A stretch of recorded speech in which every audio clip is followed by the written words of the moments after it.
Wow, the more answers we get, the more questions we have.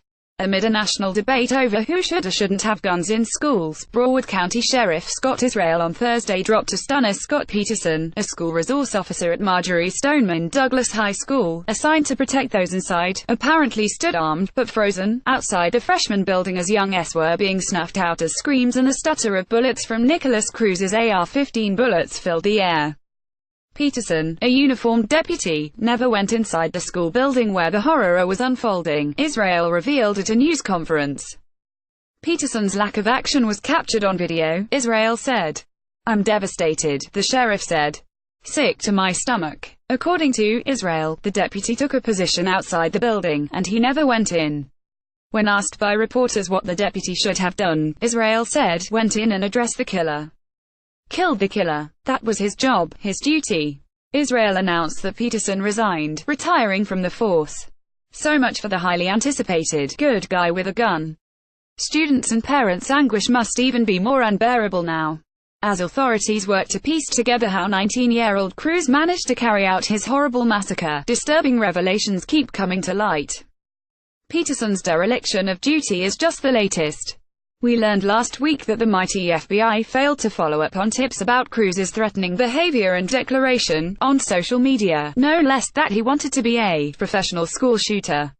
If the FBI had followed through, Cruz, maybe, just maybe, might have been stopped. There were plenty of signs he was a troubled young man and spiraling downward both before and after his mother died last fall. Then there are those calls that the BSO received between 2010 and 2016 that brought officers to Cruz's home 39 times.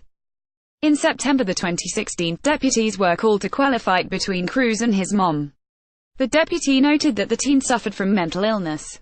Cruz's mother revealed her son had been cutting himself. But a therapist on the scene deemed Cruz no threat to himself or anyone else, even though it was known he had mentioned wanting a firearm. On Thursday, came another blow that the resource officer spent 4 minutes paralyzed outside the building as death and mayhem raged. Ever since the Columbine, armed first responders have been told to track down the active shooter and kill him. No waiting for backup. A 30-year veteran, Peterson obviously couldn't do it. He stepped down on Thursday after he was suspended without pay by Israel pending an internal investigation into his actions. And what a difference Peterson's presence could have made. How many S would have been spared if Peterson had at least distracted Cruz from his 6-minute mission to kill? Peterson obviously feared for his own life. That's understandable, and it's likely he was outgunned, fueling the sheriff's announcement Wednesday that school officers would carry rifles from now on. Questions remain about those 39 calls to Cruz's home. Israel should make clear he intends to answer them, swiftly and publicly.